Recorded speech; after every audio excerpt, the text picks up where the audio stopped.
I'm Amelia, I'm 21 years old, and my life was irrevocably split into a before and after on my 21st birthday. The before was a life of quiet compromises and diligently navigating a family dynamic that always seemed to tilt away from me. The after began the moment my grandmother handed me a check for $250,000 to build my future, and ended less than 24 hours later when my parents demanded I use it to demolish my own dreams to pay for my brother's mistakes. That was the moment I realized I didn't just need to leave the house. I needed to escape my family.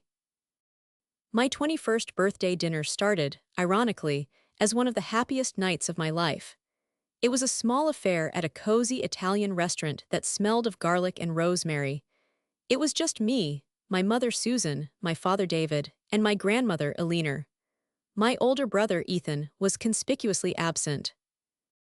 My mother had offered a vague excuse about him being tied up with a business opportunity, a phrase that had, over the years, become a family euphemism for some new, unspecified trouble.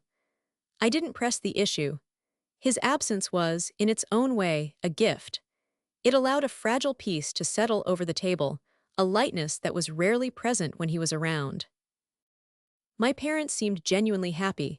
They presented me with a thoughtful, modest gift, a set of professional-grade architectural pens and a beautiful leather-bound sketchbook. "For all the incredible buildings you're going to design, honey," my dad said, his smile reaching his eyes for what felt like the first time in a long while. My mom squeezed my hand, her expression soft with affection. In these moments, I could almost forget the years of accumulated slights and imbalances. I could almost believe that their love for me was as unconditional as their love for Ethan. Almost. But history has a way of scratching at the surface of the present. As I unwrapped the pens, my mind drifted back to when I was 16. I had spent the entire summer working at a local grocery store, the scent of ripe peaches and disinfectant clinging to my clothes every evening. I'd saved nearly $2,000, every penny earmarked for a beat-up but reliable used car I'd found.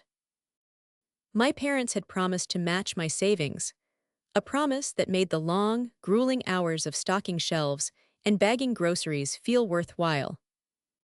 Then Ethan, who was 20 at the time, decided to borrow my dad's brand-new sedan. He and his friends had a penchant for late-night street racing, a reckless hobby my parents dismissed as boys being boys. That night ended with the sedan's front end crumpled against a telephone pole. Ethan was thankfully unharmed, but the car was not. The repair bill was astronomical. The money my parents had promised me, the funds that represented my freedom and independence, was diverted to fix a mess of Ethan's creation.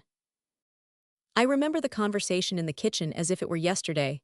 I stood there, my summer's worth of pay stubs in my hand, my voice trembling as I asked about their promise. My father wouldn't meet my eyes. "It's just a car, Amelia," he'd said, his tone dismissive.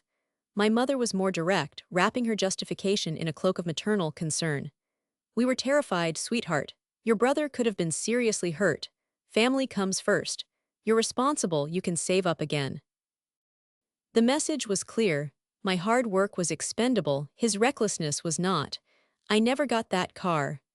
I took the bus for another 2 years, my dream of independence deferred. Then there was the textbook incident in my first year of university. I had secured a partial scholarship for my architecture program, a point of pride for me, a result of years of late-night studying. The scholarship, however, didn't cover the outrageously expensive textbooks.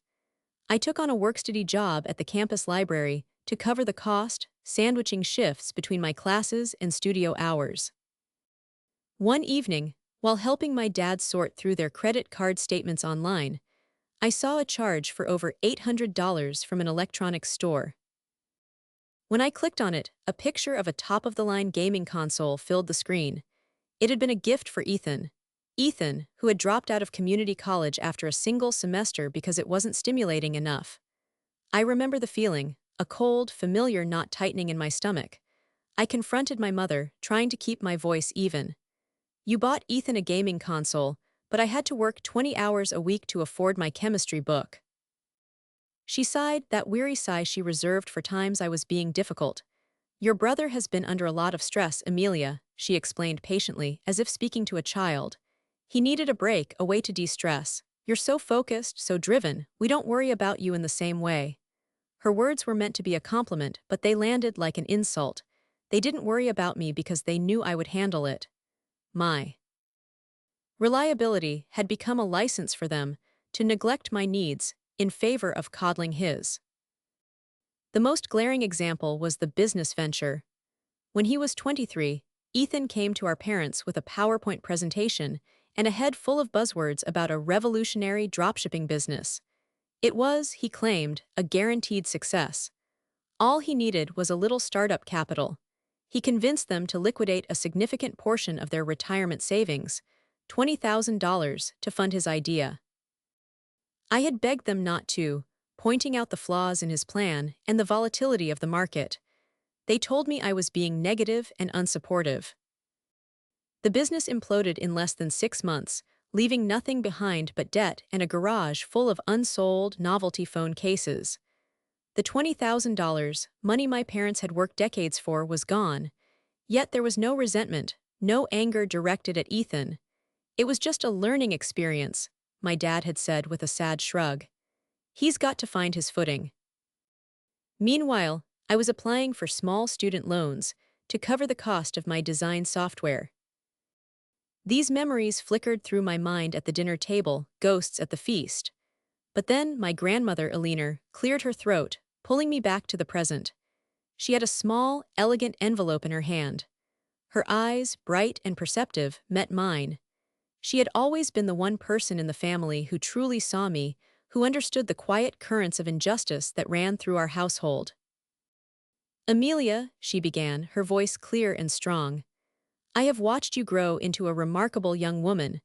I've seen you work twice as hard as anyone else, not for recognition, but for the quiet satisfaction of building something real. You have a gift, not just for architecture, but for perseverance. She slid the envelope across the table. My hands trembled slightly as I picked it up. It felt heavier than paper. Inside was a card with a beautiful watercolor of a sturdy, ancient oak tree on the front, and tucked inside the card was a check. I unfolded it slowly. My brain couldn't quite process the number. The zeros seemed to stretch on for an eternity. $250,000. The sounds of the restaurant faded into a dull roar. I looked from the check to my grandmother's smiling face, my eyes wide with disbelief. This is for you, she said, her voice full of emotion.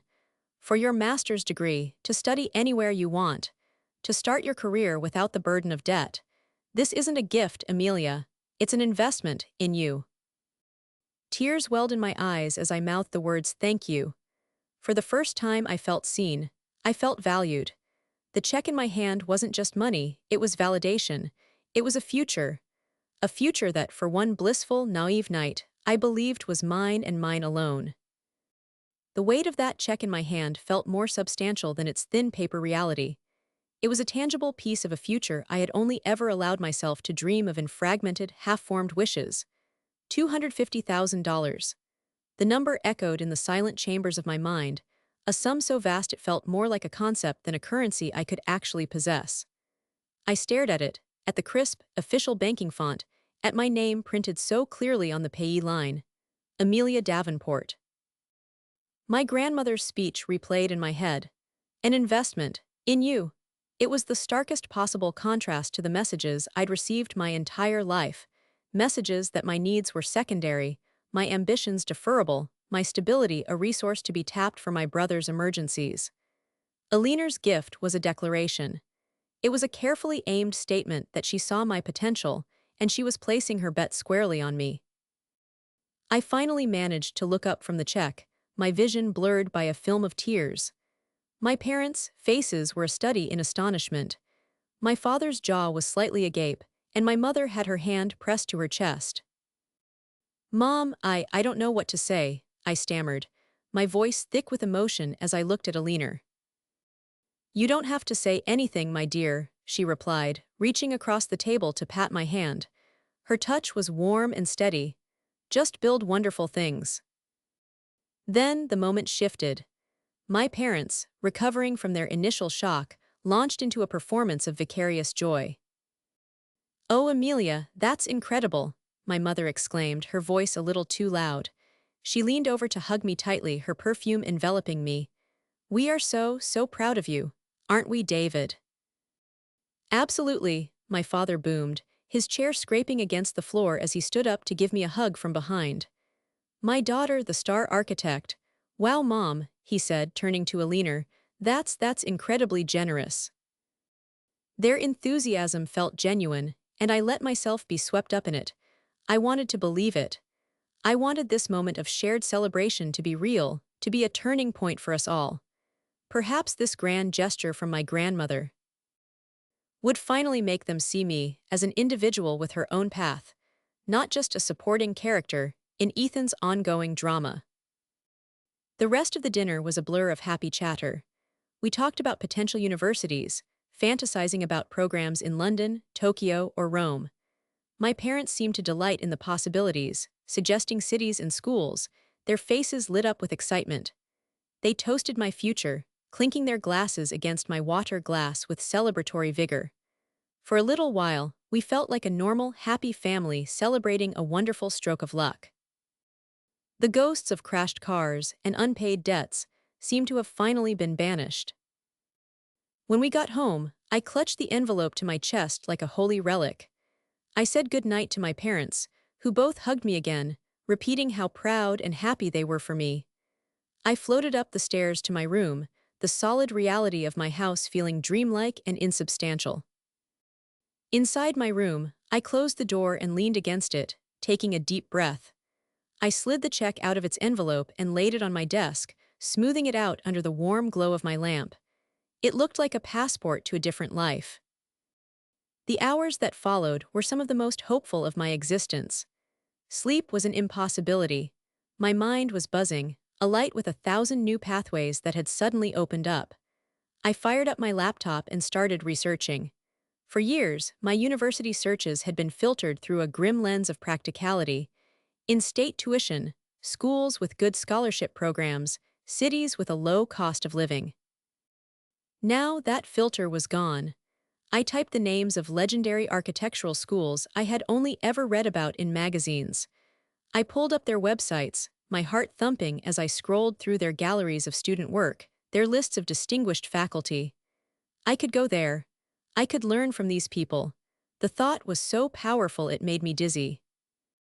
I opened the beautiful new sketchbook my parents had given me. I took out one of the professional pens, its weight cool and balanced in my hand. I started to sketch, not for an assignment, but for the pure joy of it. Ideas flowed out of me, a design for a sustainable library, a concept for a community arts center, a radical new approach to affordable housing. The money wasn't just about paying tuition.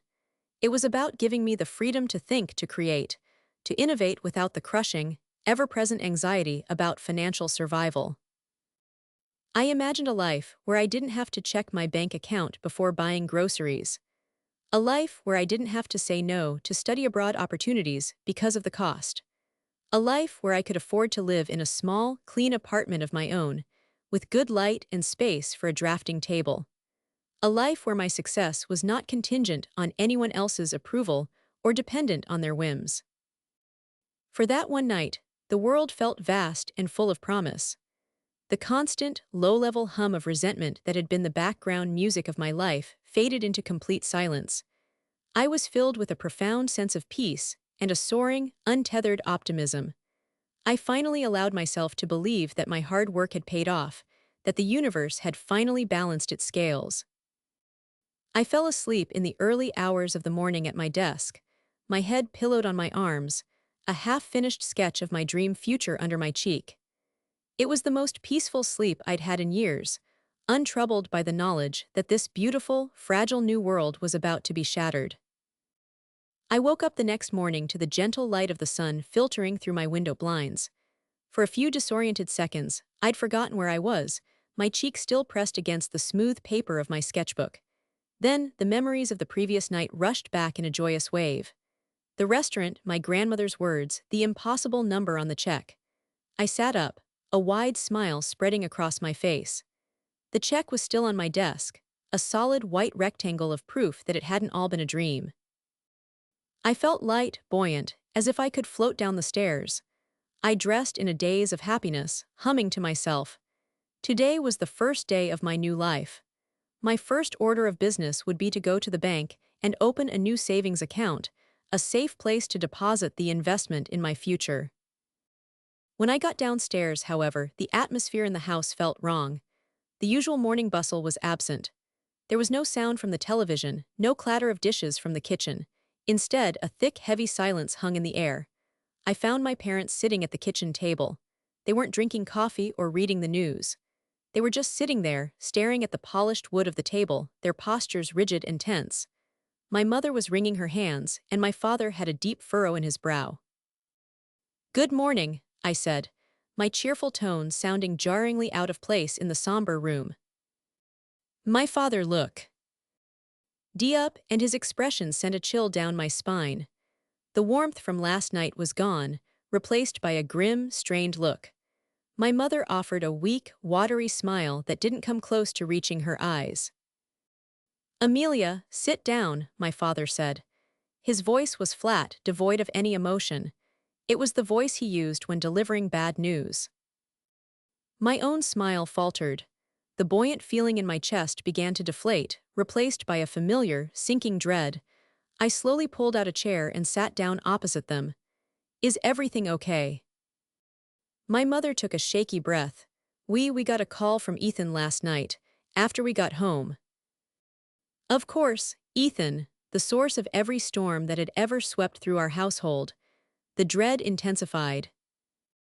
"He's in trouble, Amelia," my father said, getting straight to the point. "Serious trouble." I waited, my hands growing cold in my lap. I had heard this preface many times before. It had preceded the news of crashed cars, failed classes, and lost jobs. But the gravity in my father's tone suggested this was something on a different scale. "He's made some bad decisions," my mother continued, her voice trembling. "Financial decisions. He owes a lot of money." "How much is a lot?" I asked, though I wasn't sure I wanted to know. My father leaned forward, his hands clasped on the table. He maxed out several credit cards. He took out a personal loan from a friend's father and can't pay it back. And he got involved with some private lenders. The kind of people you don't want to owe money to. He paused, letting the weight of his words sink in. All told, it's over $100,000. The number hung in the air between us, ugly and menacing. $100,000. A sum born of irresponsibility, of a desperate need to fund a lifestyle of parties, gadgets, and fleeting status. I thought of the $20,000 of their retirement savings he'd already lost. This was 5 times worse. I felt a surge of anger, but also a strange sense of detachment. This was Ethan's mess. It was horrifying, but it was his. It had nothing to do with me. "That's awful," I said sincerely. "What is he going to do?" This is where the conversation veered from family drama into the territory of nightmare. My father exchanged a look with my mother. A silent, grim communication that made the hairs on my arms stand up. "Well, that's the thing, honey," my mother began, her voice taking on a wheedling, persuasive tone that I knew all too well. "We were up all night trying to figure out a solution. We can't mortgage the house again. Our savings are gone. We have nothing." She looked at me, her eyes pleading. "And then we remembered. Your gift from your grandmother." The blood in my veins turned to ice. I stared at her, uncomprehending. No, she couldn't be suggesting what I thought she was suggesting. It was impossible. "What about the gift?" I asked, my voice barely a whisper. "Your brother needs that money, Amelia," my father said, his voice now firm, as if stating an undeniable fact. "He needs it more than you do right now." I physically recoiled, my chair scraping backward on the tile floor. I felt as if he had slapped me. The shock was so profound, so absolute that I couldn't speak. I just stared at them, my mind a maelstrom of disbelief and horror. "You have your whole life ahead of you," my mother said, rushing to fill the silence, her words tumbling out in a torrent of justification. You're so smart and capable. You can earn scholarships, you can get loans, you'll be fine. But Ethan, his life is at risk now. These people he owes are dangerous. This is about family, Amelia. It's about saving your brother. It's your duty, my father added, his jaw set. When one member of the family is in crisis, we all rally to help. That's what families do. I finally found my voice. My duty, I repeated, the words tasting like ash in my mouth. My duty is to sacrifice my entire future, a future that was handed to me less than a day ago, to clean up a mess that he, a 24-year-old man, made all by himself. Don't use that tone, my father warned. This isn't about blame, it's about solutions. The money was a gift to me, I said, my voice rising with every word. Grandma gave it to me for my education, for my career. She said it was an investment in me. And we are so grateful for her generosity, my mother said quickly. But circumstances have changed. This is an emergency. Think of it this way, your education can wait a year or two, your brother's safety can't. I looked from my mother's tear-streaked, pleading face to my father's stern, resolute one. I saw no hesitation, no flicker of doubt, no acknowledgement of the profound injustice of what they were asking. They had already decided. In their minds, my $250,000 was no longer mine. It had been reallocated. My dreams, my hopes, the glorious future that had seemed so real just hours ago, had been deemed a lower priority. Than the consequences of my brother's recklessness. The beautiful, hopeful world I had woken up in had been a mirage. The reality was this cold, sterile kitchen, and the two people who were supposed to protect me, demanding that I set myself on fire to keep their favored son warm. A cold, hard clarity began to settle over the initial shock. This wasn't a negotiation. It was a demand. They hadn't come to me to brainstorm solutions or ask for my help. They had come to inform me of a decision they had already made on my behalf. My role was simply to comply. No, I said. The word was quiet, but it landed in the silent kitchen with the force of a gavel. My father's eyes narrowed. What did you say? I said no, I repeated, my voice gaining strength. I'm not giving him the money. It's my money. It's for my future. Don't be so selfish, Amelia, my mother cried, her pleading expression curdling into one of indignation. We're talking about your brother's life. I am not being selfish, I shot back, my voice trembling with a rage I rarely ever showed them. I have spent my entire life being the responsible one. I've worked for everything I have. I've watched you bail Ethan out time and time and time again. The car, the business, every time he couldn't pay his rent. When does it stop? When does he finally have to face the consequences of his own actions? That's enough, my father's voice was a low growl. You don't understand the kind of pressure he's under. And you don't understand what this money means to me. I stood up, my chair clattering behind me. This is my one chance. My one shot to build a life for myself without scraping and struggling for every single thing. And you want me to just hand it over so Ethan can have a clean slate to mess up all over again? No, absolutely not. I tried to appeal to their logic, to the part of them that must have felt the sting of their own depleted savings. What happens next time? Because there will be a next time, will you ask me to sell my house, to cash in my own retirement savings for him? Where is the line?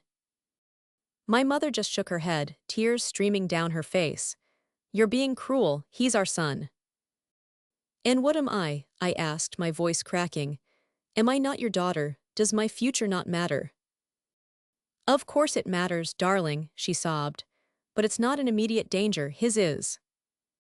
It was like arguing with a brick wall. Their logic was a closed loop, sealed by years of enabling and a baffling, unshakable belief in Ethan's inherent right to be rescued. As if on cue, my mother's phone, sitting on the table, buzzed to life.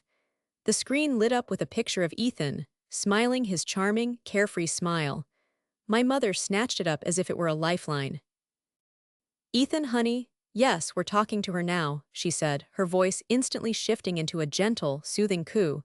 She turned her back to me slightly, creating a bubble of intimacy between her and her son. "I know, baby, I know, just hold on. We're going to fix this. Your sister she just needs a minute to understand." Hearing her coddle him, hearing her frame me as the obstacle to his rescue, was the final, decisive blow. It was the moment the last, threadbare strand of hope I had for them snapped. They would never see it. They would never change. In their story, Ethan was the protagonist, constantly beset by unfortunate circumstances, and I was just a resource, a plot device to be used for his salvation. A chilling calm washed over me. The anger and hurt receded, replaced by a cold, sharp certainty. I couldn't win this fight. I couldn't reason with them. My only option was to remove myself from the equation entirely. Without another word, I turned and walked out of the kitchen. "Amelia, we are not done talking about this," my father yelled after me. I ignored him. I walked up the stairs, my steps measured and deliberate. I entered my room and closed the door, turning the lock with a soft, definitive click. The sound echoed the closing of a chapter in my life. My heart was pounding in my chest, a frantic drumbeat against my ribs. I felt trapped, cornered. I leaned against the door, my eyes scanning my room, the room of a person they thought they knew. The diligent daughter. The reliable, low-maintenance child. They had no idea what I was capable of when pushed past my limit. My gaze fell on the check, still lying on my desk. It was the cause of all this, but it was also my only way out. Then I looked at the large suitcase tucked away in the corner of my closet, the one I used for school trips. An idea, wild and terrifying, began to form in my mind. It was a desperate, radical plan, but in that moment, it felt like the only logical course of action. I couldn't stay here. If I did, they would wear me down. They would use every tool in their arsenal: guilt, anger, emotional blackmail, until I finally relented. They would take my future from me, piece by piece, and I would be left with nothing but resentment. I had to leave, not just for a few days to cool off. I had to disappear. The decision, once made, solidified into a plan with startling speed and clarity. I had to wait. I would wait until the house was dark and silent, until they were asleep and dreaming of how they would spend my money to fix their son. And then, I would be gone. The hours between my retreat to my room and the dead of night were the longest of my life. I didn't respond to the intermittent knocks on my door, first from my mother pleading, then from my father demanding I open up. I sat on my bed, silent and still, listening as their footsteps eventually faded and the house settled into an uneasy quiet. Every creak of the floorboards, every distant rumble of a passing car, sent a jolt of adrenaline through me. Around 2 a.m., when I was certain they were asleep, I began to move. I switched on my small desk lamp, its focused beam creating an island of light in the darkness, and worked with the silent, methodical precision of a spy. Fear was a live wire humming just beneath my skin, but my resolve was a layer of cold steel over it. My first priority was the essentials, the documents that define my legal existence. I retrieved the small fireproof box from the back of my closet. Inside was my passport, my birth certificate, and my social security card. I slipped them into the inner pocket of my laptop bag. Next was the check. I folded it carefully and placed it inside my wallet, which I then zipped into the same secure pocket. It felt like I was hiding a declaration of independence. Then came the packing. I pulled the large suitcase from my closet, laying it open on my bed. I didn't grab clothes at random. I chose practical, versatile items: jeans, sweaters, comfortable shoes, enough to last me for a week or two. I packed my laptop and its charger, my external hard drives containing years of architectural projects and personal files, and the leather-bound sketchbook my parents had given me just the night before. The irony was not lost on me. It felt like a relic from a different lifetime. With every item I placed in the suitcase, the reality of what I was doing became more acute. This wasn't just packing for a trip. This was systematically erasing my presence from this house. I left behind the sentimental trinkets, the high school trophies, the framed photos. I was taking the core of my identity and my future and leaving the shell of the daughter they thought I was. Finally, I sat at my desk to write the note. My hand trembled as I picked up one of the new architectural pens. What could I possibly say? A long, angry letter would only fuel their drama. A heartfelt plea would be mistaken for weakness. In the end, I opted for ambiguity, for words that would give me the head start I so desperately needed. On a clean sheet of paper, I wrote a single, sterile sentence. I need some time to think. I didn't sign it with love. I just left it on my pillow, where they would be sure to find it. By 4:45 a.m. I was ready. I took one last look around my room. The posters on the walls, the books on the shelves, the familiar slant of moonlight cutting across my floor. A wave of grief washed over me, so sharp and sudden it almost buckled my knees. I wasn't just leaving a house, I was leaving the only life I had ever known. I was mourning the family I wished I had, the parents I yearned for them to be. But their actions had made it clear. That family was a fiction. I carefully zipped the suitcase and slowly, silently, opened my bedroom door. The hallway was dark and quiet. I could hear the faint sound of my father's snoring from their room down the hall. I held my breath, my every sense on high alert. I slipped on my shoes, which I had placed by the door, and lifted the suitcase. It was heavy, but I barely felt the weight. Navigating the stairs was the most terrifying part. I took them one at a time, avoiding the spots I knew would creak, my body rigid with tension. The house seemed to hold its breath with me. I reached the ground floor, my heart hammering against my ribs. I passed the kitchen, dark and silent, the scene of my morning's execution. At the front door, I hesitated. My hand hovered over the deadbolt for a long moment. This was it, the final threshold. Once I walked through this door, nothing would ever be the same. The bond with my parents, already so fractured, would likely be severed completely. Fear whispered in my ear, telling me to turn back, to go back to my room and face the fight in the morning.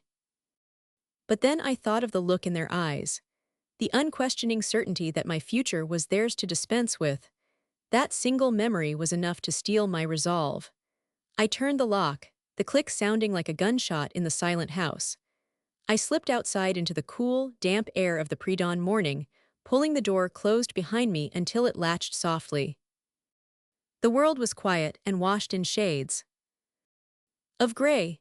The streetlights cast long, lonely shadows on the empty sidewalk. I stood there for a moment, a solitary figure with a suitcase, the house I grew up in looming behind me like a monument to a life I could no longer live. I pulled out my phone and opened a rideshare app, my fingers feeling clumsy and numb.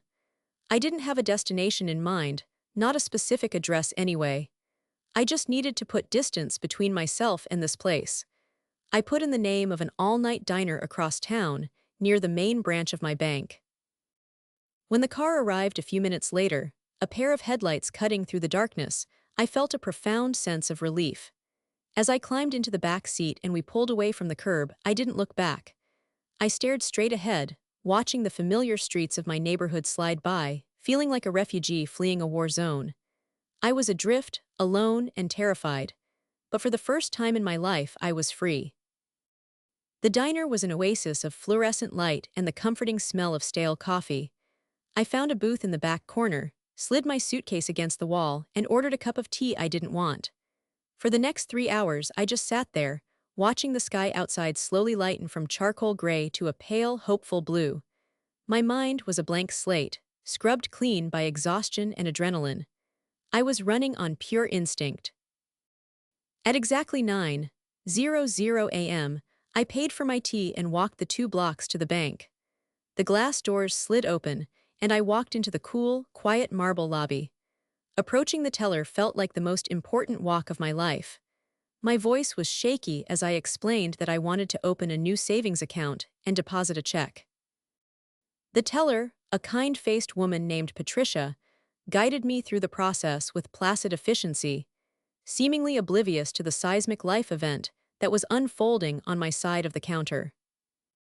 When I endorsed the back of the $250,000 check and slid it under the glass, I felt a tremor in my hand. Patricia's eyes widened slightly as she processed it. "This will be on hold for a few days to clear, you understand," she said professionally. I nodded, my throat too tight to speak. She handed me my new debit card and a folder with my account information. It was done. The money was safe, sequestered in an account that my parents had no knowledge of and no access to. The relief was so overwhelming it felt like I could finally breathe again, after being underwater. My next step was the one I was dreading most. I walked to a nearby park, found an empty bench, and dialed my grandmother's number. My heart pounded as the phone rang. What if she didn't approve? What if she thought I was being dramatic and selfish, just like my parents did? "Amelia, is everything all right, dear?" Her voice was warm and instantly calming. The dam broke. The words came pouring out of me in a torrent of hurt and confusion. I told her everything: the confrontation in the kitchen, the demand, the coldness in their eyes, my pre-dawn escape. I finished, breathless, half expecting a lecture. Instead, there was a long, heavy sigh on the other end of the line. "Oh, my dear girl," Eleanor said, her voice laced with a profound sadness. "I am so sorry. I was afraid of this." "You were?" I asked, surprised. "I knew they might try something like this," she admitted, her voice hardening with anger on my behalf. "I know how they are with Ethan. It's why I made sure to give the check directly to you in your name alone. I wanted it to be yours and only yours. You did the right thing, Amelia. You were brave, and you did the right thing." Her validation was like a balm on my raw nerves. Tears of relief streamed down my face. She wasn't disappointed in me. She understood. "Now," she said, her tone shifting into one of practical command. "Here's what we're going to do. First, you need a safe place to stay. I have a friend who manages some corporate apartments not far from me. I'll call her and arrange a short-term lease for you. We'll pay for the first couple of months out of my own account so you don't have to touch your investment until it clears and you're settled. Second, you need to protect your peace. They are going to panic. I suggest you turn off your phone, or at least block their numbers for a few days. Give yourself time to breathe." Following her advice felt like grabbing onto a life raft. Within an hour, she had secured a small, furnished studio apartment for me. I took another rideshare to the address she gave me, picked up the key, and let myself into my new, temporary home. It was small and impersonal, but it was a sanctuary. I locked the door, dropped my suitcase, and fell onto the bed, where I slept for 12 solid hours. When I finally woke up, the screen of my phone was a minefield. I had 27 missed calls and over 50 text messages. Just as Eleanor had predicted, they had followed a clear pattern of escalation. The first few texts were from my mom, T. Njed with a feigned, innocent worry. "Morning, honey, didn't see you, where are you? Amelia, please answer your phone, we're getting worried." Then, after they discovered the check was gone, the tone shifted. My father took over, his messages blunt and angry. "This is not a game, Amelia. You come home right now with that check. You think you can just steal $250,000 and walk away. We are your parents, you will show us respect." Then came the messages from Ethan, a bizarre mix of feigned apology and entitled whining. "Hey sis, Mom and Dad said you took off. Look, I'm sorry you're upset, but you don't get it. This is serious. I really need that money. You're being so selfish. This could ruin my life and you're throwing a tantrum. Just come home and stop being so dramatic." The guilt-tripping texts from my mother were the worst. "I can't believe you would do this to us. You are tearing this family apart. Your father's heart can't take this stress. Your brother is a wreck because of you. He feels so guilty." I read them all with a strange sense of detachment. It was like watching a play for which I already knew all the lines. Their reactions were so predictable, so perfectly in character. It only solidified my resolve. With trembling fingers, I blocked all 3 of their numbers. The immediate silence was deafening and beautiful. For the next few days, I lived in that quiet cocoon. I bought groceries. I explored my new, temporary neighborhood. I spent hours in my new apartment, sketching in my book and planning my next steps. I was building a wall of safety around myself, brick by brick. After 2 weeks of blessed, uninterrupted silence, I began to feel something I hadn't realized I'd lost: a sense of self. I was no longer just a daughter or a sister, I was Amelia. I was a person who could decide what to eat for dinner without considering anyone else's preferences, a person who could walk through a park without feeling the weight of family expectation on her shoulders. The quiet allowed my anger to cool into a firm, clear-eyed resolve. I knew I couldn't hide forever. I needed closure. With my grandmother's support, I decided it was time to face them. I unblocked their numbers and sent a single, joint text message. I will meet you at Grandma Aliner's house on Saturday at 2 p.m. We will talk then. This is the only way I will speak with you. I chose my grandmother's home as our meeting place for a reason. It was neutral ground, but it was also my territory. Aliner was my unwavering ally, and her presence would prevent my parents from resorting to their usual tactics of yelling and emotional manipulation. When Saturday arrived, I was a bundle of nerves, but I felt strangely prepared. I had spent the past 2 weeks rehearsing this conversation in my mind, fortifying my arguments and my boundaries. I was sitting in my grandmother's warm, sunlit living room, a cup of chamomile tea in my hands, when the doorbell rang. My parents and Ethan entered together, a united front. Their faces were a mixture of anger, relief, and anxiety. My mother rushed toward me, her arms outstretched for a hug. "Oh, Amelia, thank God you're safe." I stood my ground and held up a hand, a small but firm gesture to stop her. "Please, Mom, sit down, we need to talk." The rejection stung her. I saw it in her eyes. But she retreated, and the three of them sat on the couch opposite the armchair where I sat with Aliner beside me. For a moment, nobody spoke. The silence was thick with unspoken accusations. My father broke it first, his voice tight with restrained fury. "Do you have any idea what you've put us through?" he began. "Disappearing like that, we were out of our minds with worry." "First you were worried," I corrected him calmly. "Then, when you realized I had the check, you got angry. I saw the messages." "You left us no choice," he shot back. "You were acting like a child." Then, just as I predicted, my mother began her offensive of tears. "We were only thinking of your brother," she wept. "How can you be so cold? Family is supposed to help each other." Ethan, for his part, tried a different approach. He leaned forward, attempting to look sincere. "Look, Ames, I'm sorry, I messed up, I know, I never wanted you to get dragged into it." He paused, and the sincerity evaporated. "But you have to understand, you were my only hope. I was desperate, you can't just turn your back on me." It was the same old script, the same tired performance. But this time, I wasn't a captive audience. I took a deep breath.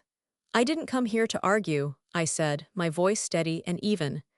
"I came here to tell you my decision and to explain why I made it, and I need you to just listen." I looked at each of them in turn, making eye contact. This isn't about this one incident. This isn't just about the money. This is about a pattern that has been going on for my entire life.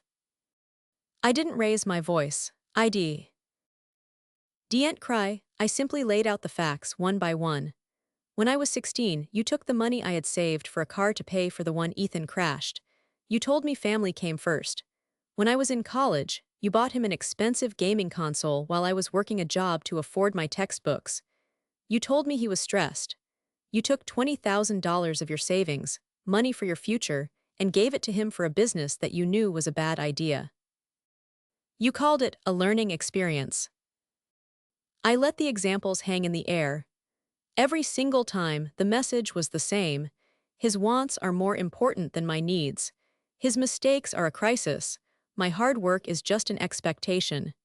His comfort is paramount, and my independence is a resource you can tap into whenever he gets into trouble. I leaned forward, my voice dropping slightly. "So when you came to me last week, you weren't just asking for money. You were telling me once again that my future, a future that was literally handed to me as a gift, was worth less than his inability to manage his own life. You were demanding that I sacrifice my one big chance so that he wouldn't have to face the consequences of his actions." I heard that message, loud and clear. They were stunned into silence, their usual arguments useless against the calm, cold weight of my evidence. "So here is my decision," I said, delivering the final verdict. The money is mine. It was given to me for my education, and that is how I am going to use it.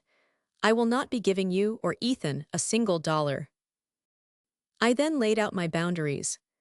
I need space. A lot of space. I won't be coming home.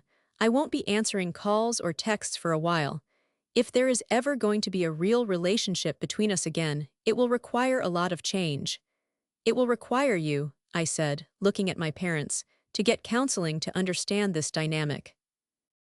And it will require you, I said, turning to Ethan, to get a job, to take responsibility for your debts, and to start fixing your own life without looking for another bailout. A storm of emotions crossed their faces: disbelief, anger, and for the first time, a flicker of what might have been shame. They tried to argue, but their words had no power. With Eleanor sitting beside me, a silent pillar of support, they couldn't steamroll me. I had taken away their leverage. The meeting ended without a neat resolution. There were no apologies, no hugs. They left my grandmother's house looking defeated and bewildered, as if they couldn't comprehend this new version of me who wouldn't bend to their will. Months have passed since that day. I'm living in my own apartment now, in a new city. I've been accepted into my dream master's program for architecture, and I start in the fall. I speak to my grandmother every day. I'm in therapy, learning to unpack years of emotional baggage and build a stronger sense of self-worth. I haven't spoken to my parents or my brother. I hear through my grandmother that Ethan was eventually forced to declare bankruptcy and get a menial job. My parents are apparently struggling to accept their new reality. Tonight, I'm sitting at my drafting table, the city lights twinkling outside my window. I'm looking over the blueprints for my first major project for my new program, a design for a community library, a place of sanctuary and new beginnings. A deep sense of peace settles over me. The road ahead is still long, but for the first time, it's entirely mine. The foundation is strong, the design is my own, and the future is something I finally get to build for myself.